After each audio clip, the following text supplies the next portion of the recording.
Our next unit is all about polynomial functions. And so this is extending on two types of functions that we've already seen. We've already seen linear functions.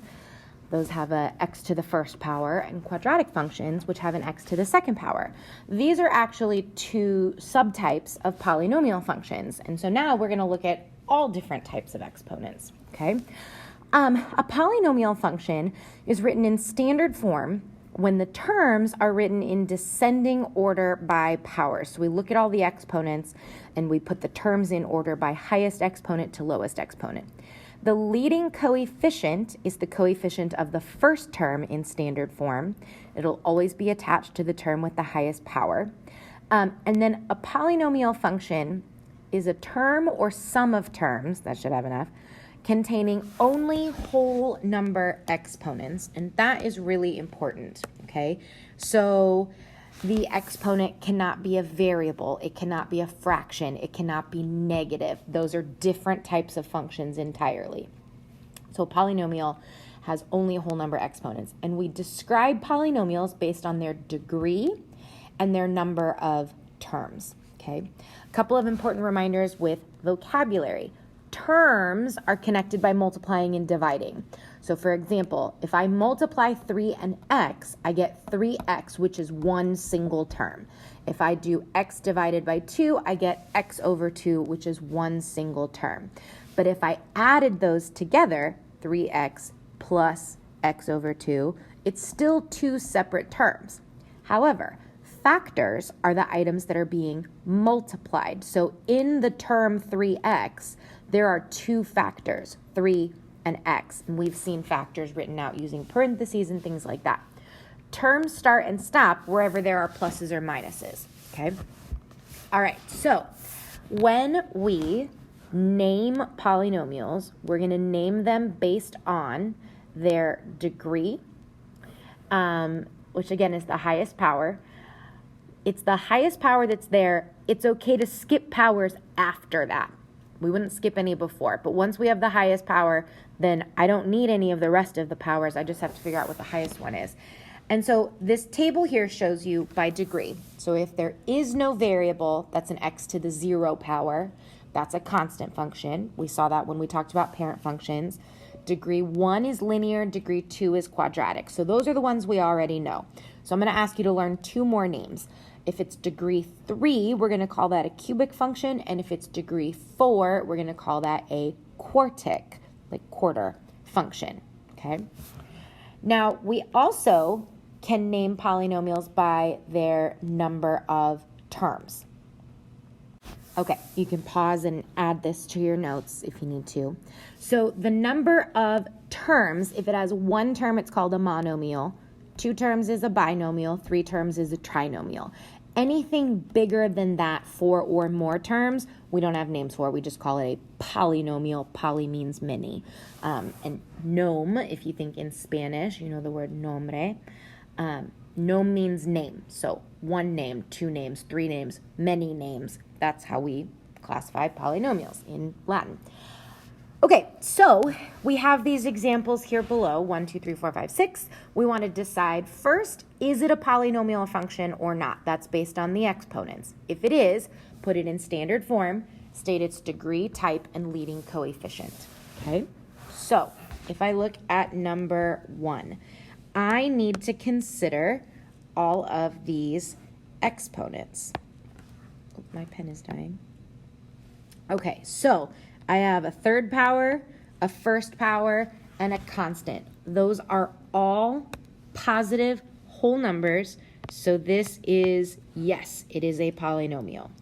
Is it in standard form? My exponents go 3, 1, 0. So yes, those are in order.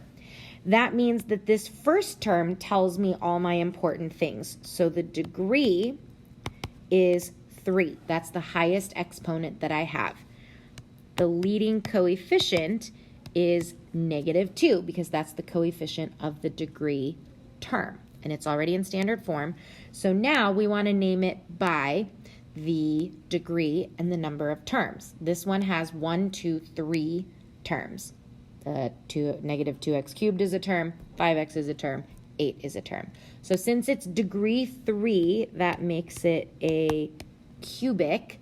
And since it has 3 terms, that makes it a trinomial, cubic trinomial. Okay? Let's look at number 3. So I look at my exponents. 2, -1, +1. Is this a polynomial? No, it is not, because of the -1 power. Not a polynomial. Positive whole number exponents only. Okay? So there's 2 examples there. I want you to pause the video and check your understanding. Try 2, 4, 5, and 6. Okay, so number 2 is a polynomial, but it was not in standard form, so that's why we rewrite it there so that the 4th power is first, then the 3rd, then the constant. It has a degree of 4 and a leading coefficient of the square root of 2, so that makes it a quartic trinomial. Number 4 is kind of similar. That is also a polynomial. We need to put it in standard form. Degree 4, leading coefficient is 3, also a quartic trinomial. And then the last 2, neither is a polynomial, and that is because in number 5, we have a variable for the exponent. That's not allowed. And in number 6, we have a fraction for an exponent, also not allowed. It is allowed, but it's not allowed for a polynomial function. Number 5 is what we would call an exponential function, and number 6 is a combination of a linear function and actually a square root function, which is something we'll talk about later this year. Okay, so we can also evaluate polynomials. What I noticed with our last test is we need to be really careful about our order of operations. So remember, you have to do exponents before you can multiply. And the most important thing here, let's look at number 8, is we have to make sure that we are reading the notation correctly. When I have something like -x to the 4th, remember that that is -1 x to the 4th. So that means first I do the 4th power, and then I multiply by -1. So that's very different. So if I do g of 2, that means I want -2 to the 4th minus 2 times 2. Again, we are going to do 2 to the 4th first, and then multiply it by the -1. So 2 to the 4th is 16, so now it's -16 minus 4. So g of 2 is equal to -20. When x is 2, g of x is equal to -20. Go ahead and try number 7. You might need a calculator for this one. If you have followed your order of operations correctly, you should get 98 for f of 3. Okay. The last thing today is to talk about end behavior, okay? So the end behavior is when I'm looking at a graph, all I care about when I'm talking about end behavior is I could have a graph that does all sorts of weird things. All I care about for end behavior is which direction the arrows go. I don't care about what happens in the middle. So that's why if you look at all these drawings here, they have dotted lines in the middle because the middle can do whatever. It's only the arrows that matter. And so the test for end behavior looks at both the degree and the leading coefficient. So this is why it's important that we can figure these out. So the first thing we decide is the degree odd or even. Notice on the top row, if the degree is odd, the arrows go opposite directions. And if the degree is even, the arrows go the same direction. And then the second thing we check is the leading coefficient positive or negative? If it is positive, then it goes down on the left, up on the right for an odd degree, up on the left, down on the right for an odd degree. If it's even, positive is up, up, and negative is down, down. Now, the easiest way to think about this, okay, an odd degree compares to a linear function. The smallest odd degree is y equals x to the 1st power. Positive slope goes up, negative slope goes down. So that's a positive m, and that's a negative m. M is your leading coefficient in y equals mx plus b, okay? And similarly, we can have either a parabola, y equals x squared, that's our smallest even degreed function that opens up, or a parabola that opens down. That's with a negative a, and that's with a positive a. And again, that would be our leading coefficient. So they're going to behave the same. Even behaves like a line, odd behaves like a line, even behaves like a parabola. The middle just might be different. Now, we can summarize this into a little bit easier to read decision here. So I'm going to look at my leading coefficient.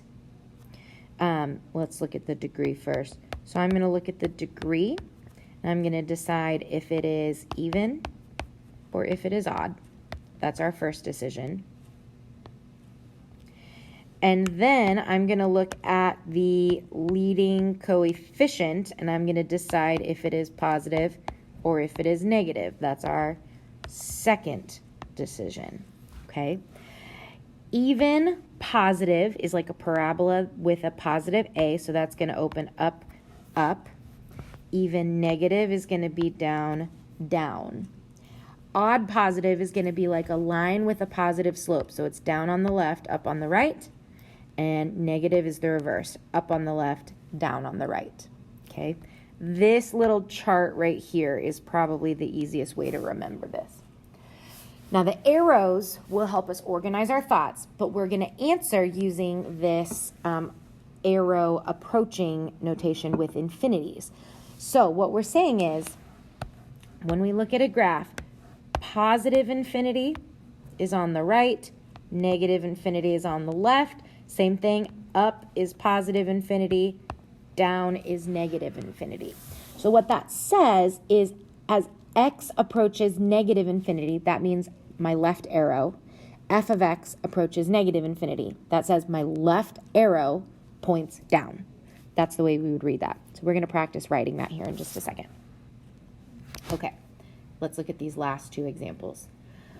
So we want the end behavior of each of the graphs. So first we check if it's in standard form. It is. That means that all the information we need comes from this first one. So the degree is 4, and the leading coefficient is the number in front, which is 1. 4 is even, and 1 is positive. So even positive, look at your chart and see if you can decide what the arrows should do.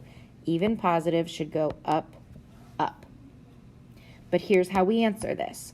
So we say as x approaches negative infinity, this means the left, so we're looking at the left arrow, and the left arrow points up. So we would say f of x approaches positive infinity. This means up. Now we'll do the same thing on the right. So as x approaches positive infinity now, because we're talking about the right side, f of x also approaches positive infinity because the right arrow goes up. So this one now says right, up. Okay, and this is talking about the left arrow and the right arrow. That's what we're looking at. Okay, so let's talk through number 10. First thing I want you to do is identify the degree and the leading coefficient.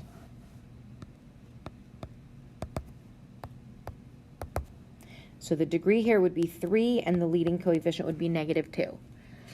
So now decide what's in orange. Based on even, odd, positive, negative, decide what your arrows should be.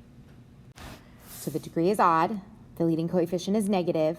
Think of a line that slopes downwards, negative slope. So up on the left, down on the right. Lastly, see if you can write your two statements to describe the end behavior. So the left side is negative infinity, the right side is positive infinity. See if you can write what that would look like.